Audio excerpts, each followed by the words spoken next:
मेरे दोस्तों, एक बार मुझे सेवकाई के लिए कॉल आया कि हमारे यहाँ आकर के आप सेवा कर सकते हैं।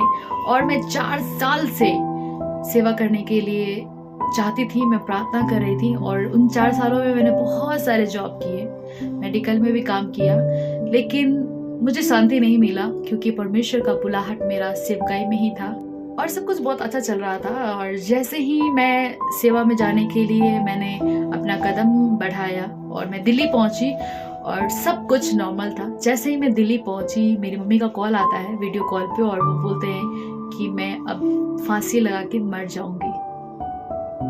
मेरे लिए बहुत मुश्किल था इस बात को सुनना कि जिस माँ ने मुझे जन्म दिया, उस माँ को आज मैं वीडियो कॉल के जरिए ये सुन रही हूँ कि वो आप जिंदा नहीं रहना चाहते।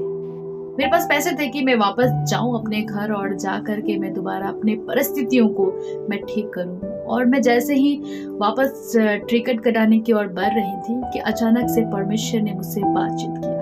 परमेश्वर ने मुझे इस वचन के जरिए बातचीत किया कि पहले उसके धर्म, उसके राज की खोज करो। जी हाँ, वो अचानक से वो स्टोरी याद आने लगे जब शास्त्री परमेश्वर के पीछे आना चाहता था। तो प्रभु ने कहा कि लोमड़ियों के भट और आकाश के पक्षियों के भी बसेरे होते हो, लेकिन परमेश्वर के पुत्र को सिर धरने की भी जगह नहीं। आगे जब परमेश्वर बुलाता है तो वो कहता है, प्रभु मुझे जाने दे, मैं तेरे पीछे हो लूंगा, लेकिन मुझे जाने दे कि मैं अपने पिता को गाड़ दूं। वहां पे परमेश्वर ने मुझे याद दिलाया कि मेरा प्राथमिकता क्या है। क्या मेरा प्राथमिकता मेरा परिवार है?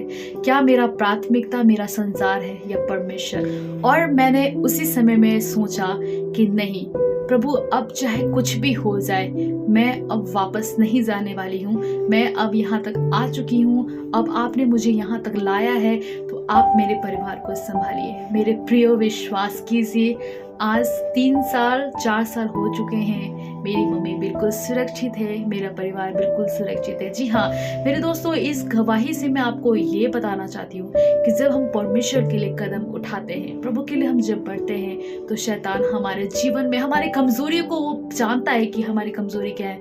मेरा कमजोरी मेरा परिवार हो सकता है, इसलिए उसने मेरे परिवार को आगे लाया। आपका कमजोरी क्या है शैतान को पता है, इसलिए वो आपकी कमजोरियों को लाएगा।